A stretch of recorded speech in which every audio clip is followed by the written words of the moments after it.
भगवान शिव जी की कथा। पार्वती ने शिव को दान में दिया। एक श्रेष्ठ पुत्र की प्राप्ति हेतु भगवान शिव से आज्ञा लेकर पार्वती ने 1 वर्ष तक चलने वाले पुण्य व्रत का समापन किया। व्रत की समाप्ति पर पुरोहित सनत कुमार ने देवी पार्वती से कहा, सुव्रते, मुझे दक्षिण चाहिए। पार्वती ने मुमांगी दक्षिणा देने का वचन दिया। फिर क्या था, पुरोहित बने सनत कुमार ने अस्वाभाविक दक्षिणा की याचना की। देवी, इस व्रत में दक्षिणा स्वरूप मुझे अपने पति को दीजिए। ये सुनते ही देवी पार्वती पर जैसे वज्रपात हुआ। वे व्याकुल होकर विलाप करती हुई मूर्छित हो गईं। पार्वती को मूर्छित देखकर ब्रह्मा, विष्णु और मुनियों को हंसी आ गई। उन्होंने पार्वती को समझाने के लिए भगवान शिव को भेजा।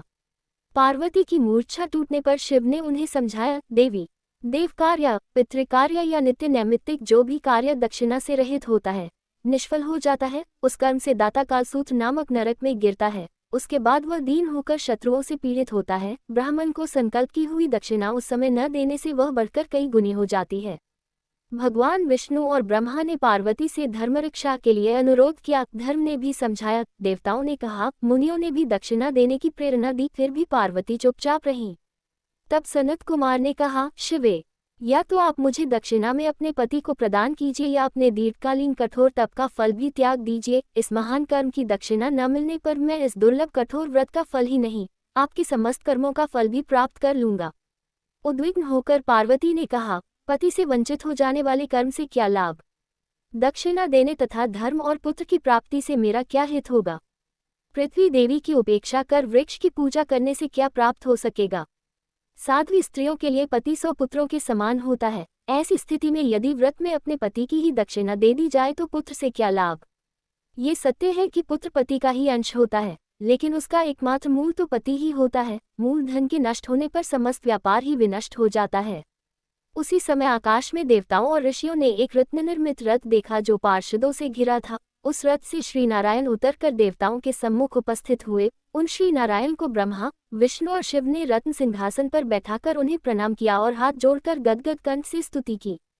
वहां का सारा वृतांत जानकर श्री नारायण ने कहा, शिवप्रिया पार्वती का ये व्रत लोक शिक्षा के लिए है, अपने लिए नहीं, क्योंकि ये तो स्वयं समस्त व्रतों एवं तपस्याओं का फल प्रदान करने वाली है। इनकी माया से ही चराचर जगत मोहित है। फिर उन्होंने पार्वती को संबोधित कर कहा, शिवे, इस समय तुम महादेव जो की दक्षिणा में देकर अपना व्रत पूर्ण कर लो। फिर समुचित मूल्य देकर अपने जीवन धन को वापस ले लेना। गौ की भांति भी विष्णु के शरीर में है, अतः तुम ब्राह्मण को गौमूल्य प्रदान कर अपने पति को लौटा लेना। ये कहकर वे अंतर्धान हो गए। तब पार्वती प्रसन्न मन से अपने प्राण सर्वस्व को दक्षिणा में देने के लिए तैयार हो गई। उन्होंने हवन की पूर्णाहुति की और अपने जीवननाथ शिव को दक्षिणा रूप में दे दिया। इसके बाद उन्होंने पुरोहित सनत कुमार से निवेदन किया, विप्रवर, गौ का मूल्य मेरे पति के बराबर है। मैं आपको अत्यंत सुंदर 1 लाख गौएं प्रदान करूंगी। इसके बदले में आप मेरे जीवन सर्वस्व को लौटा दे। प्राणनाथ के मिल जाने पर मैं पुनः ब्राह्मणों को विपुल दक्षिणाएं प्रदान करूंगी। तब सनत कुमार ने पार्वती से कहा, देवी, मैं ब्राह्मण हूँ, मैं 1 लाख गौएं लेकर क्या करूंगा? इस दुर्लभ रत्न के सामने 1 लाख गौओं की क्या तुलना? मैं इन्हें साथ में लेकर त्रिलोक में भ्रमण करूंगा। उस समय समस्त बालक इन्हें देखकर प्रसन्नतापूर्वक ताली बजा बजाकर अट्टहास करेंगे। कहने के साथ ही सनत कुमार ने भगवान शिव को अपने पास बैठा लिया।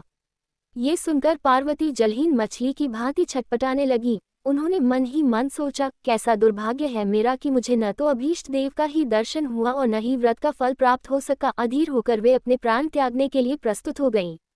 अकस्मात उसी समय आकाश में तेज समूह प्रकट हुआ। उस तेज समूह को देखकर पार्वती ने उससे अपने ऊपर दया करने को कहा और उस महतेजो राशि के मध्य विश्वमोहन श्री कृष्ण स्वरूप का दर्शन किया।